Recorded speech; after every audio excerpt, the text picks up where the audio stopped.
स्वागत है आप सभी का एक बार फिर से हमारे YouTube channel ABC news Bhadoria channel पर, जिस पर आज हम लोग अपने सेकंड लेक्चर में पढ़ने जा रहे हैं प्राचीन भारत का इतिहास। इससे पहले का लेक्चर आपके पास अपलोड किया जा चुका है।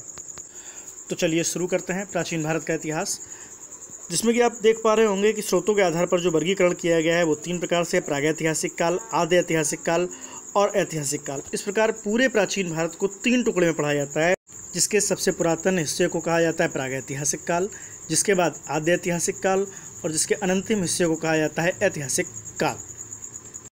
आइए विस्तार से जानने का प्रयास करते हैं कि प्रागैतिहासिक काल, आद्य ऐतिहासिक काल और ऐतिहासिक काल में किस आधार पर इन्हें अलग अलग बांटा गया है। तो प्रागैतिहासिक काल जिसके कोई भी लिखित साक्ष्य प्राप्त ना हो, यानी जिसका कोई भी लिखित रिकॉर्ड आपके पास पहले से अवेलेबल नहीं था, तो इसको पाषाण काल कहा जाता है।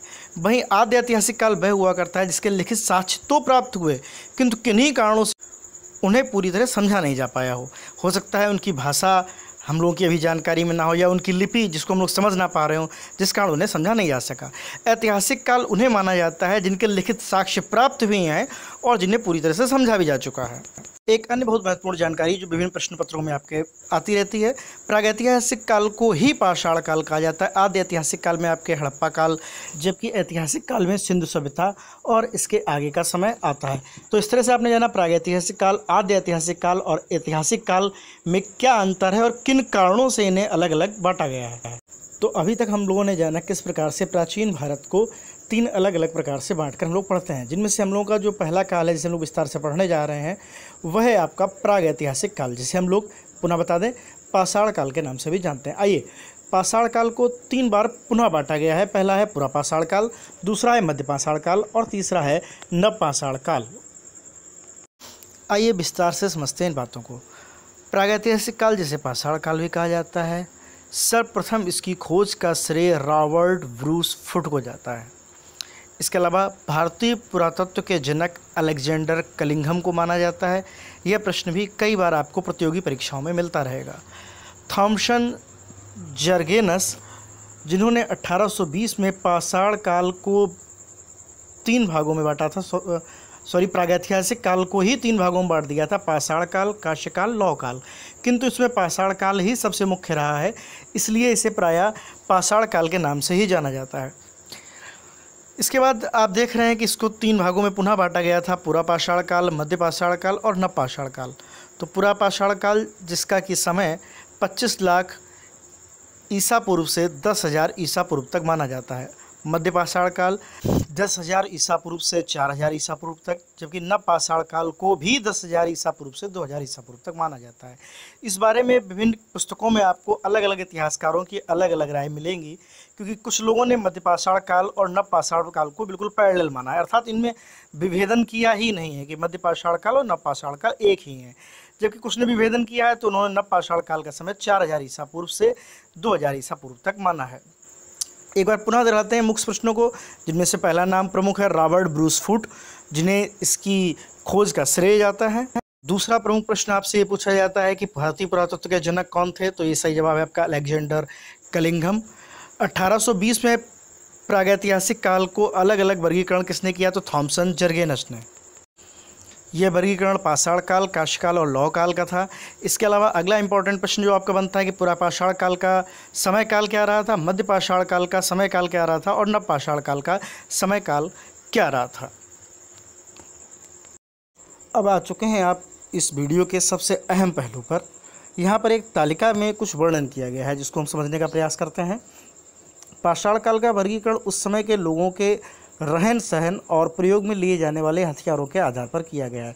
यदि आप सर कभी भी प्रश्न बनता है कि ये क्यों आपको पुरापाषाण काल, मध्यपाषाण काल, नवपाषाण काल में बांटना पड़ा है, तब आपका एक ही जवाब होना चाहिए कि लोगों का रहन सहन क्या था, पहला प्रकार, और दूसरा उन्होंने प्रयोग में हथियार किस प्रकार के लिए थे, इस आधार पर यह वर्गीकरण किया गया है।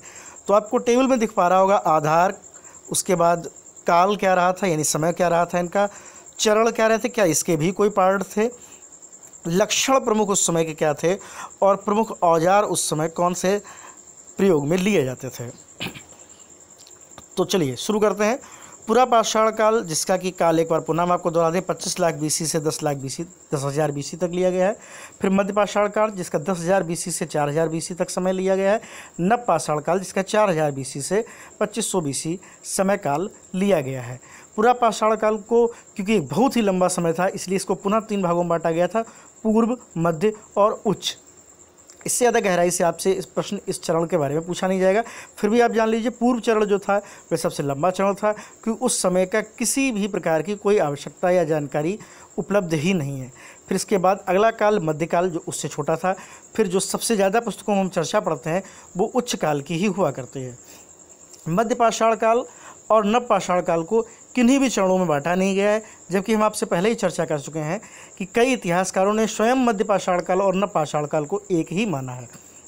फिलहाल लक्षणों की बात करते हैं तो पूरा पाषाण काल में मनुष्य आखेटक प्रकार का हुआ करता था, अतः वह शिकारी किस्म का हुआ करता था। शिकार करना ही उस समय का मुख्य धर्म या मुख्य कर्म माना गया है। इसी प्रकार मध्य पाषाण काल का जो सबसे प्रमुख लक्षण माना गया है, जो इसको पूरा पाषाण काल से अलग करता है, तो वह है पशुपालन। इस समय तक मनुष्य पशुपालन करने में रुचि लेने लगा था और उस समय उसका मुख्य कर्तव्य पशुपालन हुआ करता था, जबकि नव पाषाण के समय कृषि मनुष्य करना सीख चुका था और स्थायी निवास बनाना मनुष्य सीख चुका था। अतः केवल शिकारी मनुष्य पूरा पाषाण काल के हुआ करते थे। शिकार के साथ साथ पशुपालन की क्रिया में शामिल होने वाले मध्य पाषाण काल का समय था, और जब मनुष्य कृषि और स्थायी निवास इनका प्रयोग करने लगा था तब वह नव पाषाण काल था। पशुपालन में हम आपको बताते चलें कि सबसे पहला पशु जो पाला गया था वह कुत्ता था।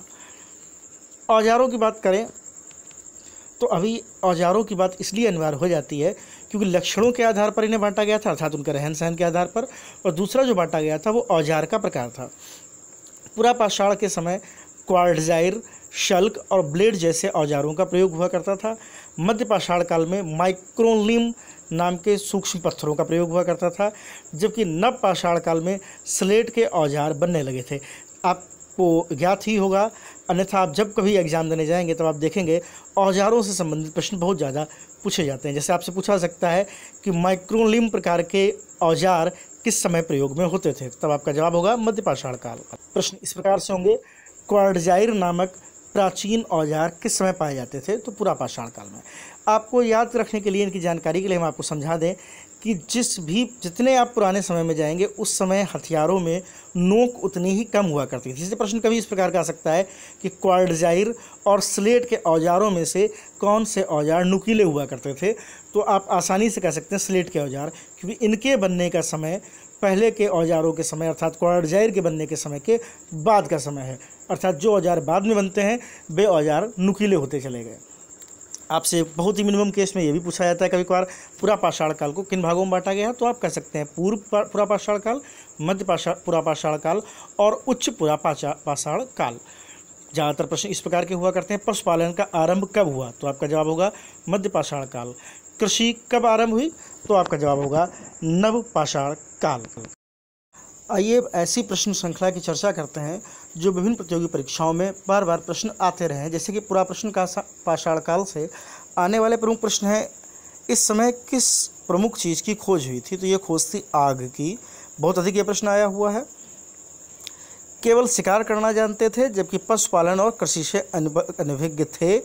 परिपक्व मानव नहीं थे, अर्थात उस समय इनकी गिनती मानवों में नहीं की जा सकती थी, क्योंकि इनके शरीर की बनावट और मस्तिष्क का बहुत ही ज़्यादा पिछड़ा होना इन्हें परिपक्व मनुष्य से अलग करता है।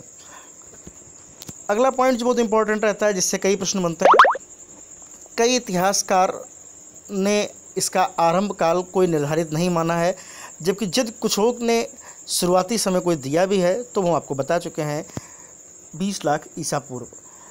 हथनौरा मध्य प्रदेश में प्राचीन मनुष्य की खोपड़ी पाई गई। बहुत अधिक ये प्रश्न आया है कॉम्पिटिशन्स के एग्जाम में कि पूरा पाषाण काल का कौन सा अवशेष पाया गया है जिसमें प्राचीन मनुष्य की खोपड़ी पाई गई है, तो वह स्थान है हथनौरा, जो कि मध्य प्रदेश में है।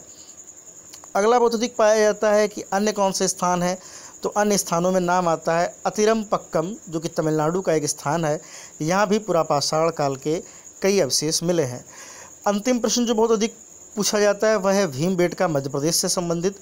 यहाँ पुरानी चित्रकारी के भी कुछ अवशेष प्राप्त हुए हैं। अर्थात चित्रकारी के अवशेष कहाँ से प्राप्त हुए हैं? भीमबेटका, मध्य प्रदेश। चलिए इसी क्रम में आगे बढ़ते हैं मध्य पाषाण काल के ही ऐसे कुछ प्रश्नों की ओर। 10,000 ईसा पूर्व से 4,000 ईसा पूर्व तक इसका समय माना गया है। कुछ इतिहासकारों ने मध्य पाषाण काल और नव पाषाण काल को अलग अलग न मानते हुए एक दूसरे के समांतर माना गया। इसी प्रकार जो सबसे मुख्य प्रश्न आते हैं वह है इस समय की मुख्य खोजों में पशुपालन को सबसे प्रमुख खोज माना गया। यानी प्रश्न आपका इस प्रकार रहेगा कि किन खोजों को इस समय मुख्य माना गया है, तो उसमें प्रमुख क्या है? पशुपालन है। मध्यकाल का अन्य प्रश्न है, मध्य पाषाण काल का अन्य महत्वपूर्ण प्रश्न है, सबसे पहला पालतू पशु क्या था? तो सबसे पहला पालतू पशु आपका कुत्ता था। स्थानों से संबंधित जो प्रश्न आते हैं वो इस प्रकार हैं। चौपानी मांडो उत्तर प्रदेश से सर्वप्रथम मिट्टी के बर्तनों के अवशेष पाए गए हैं। अर्थात प्रश्न इस प्रकार होगा, किस स्थान पर सर्वप्रथम मिट्टी के बर्तन पाए गए हैं? तो वह स्थान है चौपानी मांडो। स्थानों से ही संबंधित अगला प्रश्न है जिसका जवाब इस प्रकार है, अर्थात यह बिंदु इस प्रकार है। बागौर राजस्थान और आदमगढ़ मध्य प्रदेश से सर्वाधिक पशुपालन के अवशेष मिले। अर्थात प्रश्न इस प्रकार आता है, किस स्थान से सर्वाधिक पशुपालन के अवशेष मिले हैं? तो आपका वहाँ पर सही जवाब होता है बागौर राजस्थान और आदमगढ़ मध्य प्रदेश। तो मध्य पाषाण काल के जिन प्रमुख प्रश्नों से, बिंदुओं से प्रश्न बनते हैं उनकी हमने चर्चा करी। इसी प्रकार हम आगे जो चर्चा करेंगे वह हमारा नव पाषाण काल से संबंधित प्रश्न होंगे। तो चलिए शुरू करते हैं नव पाषाण काल के इन प्रश्नों को। समय काल को लेकर मध्य पाषाण काल और नव पाषाण काल में बहुत अधिक अलग अलग इतिहासकारों के अलग अलग राय होती है। अतः हम इन दोनों प्रमुख रायों को आपसे डिस्कस करना चाहते हैं ताकि आपके विकल्प में जो इनमें से दिया हो उसमें आप सही चयन कर सकें। 4,000 ईसा पूर्व से 1,000 ईसा पूर्व तक माना है कुछ मान्यताओं ने, जबकि कुछ मान्यताओं ने 10,000 ईसा पूर्व से 1,000 ईसा पूर्व तक इसे माना है। मनुष्य सामाजिक होने लगा, इसी समय से खेती करना सीख गया था, पशुपालन तो उसे आ ही गया था, स्थायी निवास करना भी मनुष्य सीख गया था। अतः हम ये कह सकते हैं कि यही वह समय था जब मनुष्य को पूरी तरह से आधुनिक होमो सेपियंस कहा जा सकता था, यानी उसका मस्तिष्क पूरी तरह से विकसित हो चुका था। पहिए की खोज जैसा प्रमुख प्रश्न भी यही से जुड़ा हुआ है। पहिए की खोज नव पाषाण काल में ही हुआ करती थी। 10,000 ईसा पूर्व से पहले के मनुष्य को आधुनिक मानव या होमो सेपियन नहीं कहा जाता था। 10,000 ईसा पूर्व के बाद के मनुष्य को ही आधुनिक मानव या होमो सेपियंस कहा गया है। विशिष्ट प्रकार का यह प्रश्न हुआ करता है, कई बार पाया जाता भी है। स्थानों से संबंधित कुछ प्रश्नों की चर्चा कर लेते हैं। बुर्ज होम कश्मीर में मानव के साथ कुत्ते को दफनाने के अवशेष मिले हैं। तो बुर्ज होम का अर्थ होता है गड्ढे में घर, तो क्योंकि खोदा जाता है अतः यह गड्ढे में होता है। तो बुर्ज होम कश्मीर में है, ध्यान रखिएगा आप, जहाँ से अवशेष मिले हैं मानव के साथ में कुत्ते के दफन होने के। स्थानों से संबंधित ही एक प्रश्न और बहुत अधिक प्रश्नों पूछा जाता है आपके विभिन्न एग्जाम्स में, जो है चिरांद। चिरांद एक स्थान है जो कि बिहार में है। इसमें विभिन्न प्रकार के हथियारों के अवशेष और मिट्टी के बर्तन प्राप्त हुए हैं। उत्तर प्रदेश का वह कौन सा स्थान है जहाँ सर्वप्रथम चावल के प्रमाण मिले हैं? तो जवाब है आपका कुर्ली हवा स्थान, जो कि उत्तर प्रदेश में है। बलूचिस्तान मेहरगढ़ में सबसे पहले कृषि के प्रमाण मिले हैं। देखिए बहुत ज़्यादा कंफ्यूज कर देते हैं ये दोनों प्रश्न, अतः इनको अलग अलग ध्यान रखिएगा। चावल सबसे पहले कहाँ प्राप्त हुआ है? वह है कुर्ली हवा उत्तर प्रदेश में। जबकि कृषि के प्रमाण कहाँ से मिले हैं? तो वह स्थान है मेहरगढ़, बलूचिस्तान। तो उम्मीद करते हैं तालिकाओं के माध्यम से, विभिन्न पंक्तियों के माध्यम से आपने पाषाण काल का अध्ययन अच्छी तरह से कर पाया होगा।